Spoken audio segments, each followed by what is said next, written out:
আহ খেপছে কি ভাই হাতে কি আপনার এটা কিসের স্লাইস পিস একটা সুন্দর দেখি আরেকটা দেখি খেপছে এটা কি আপনি খাবেন এখন? হ্যাঁ সব খাই নেবো, তিনটাই খাই নেবো। তিনটে খাবেন? তিনটাই খাই নেবো। তিনটা পারবেন আপনি? একা ইনশাআল্লাহ তিনটাই খাই সাফ করে দেবো। হায় হায়, তিনটাই খাই সাফ করে দেবো।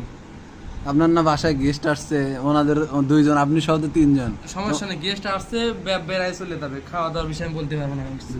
সি সি সি সি। আপনি খাওয়ার জন্য মানে সবকিছু করতে পারি আমি। আপনি গেস্ট বাসায় নিয়ে এসে আপনি এই যে সব করতেছেন, একাই সব খাবেন, আপনি সেরা খাদক হয়ে গেছেন।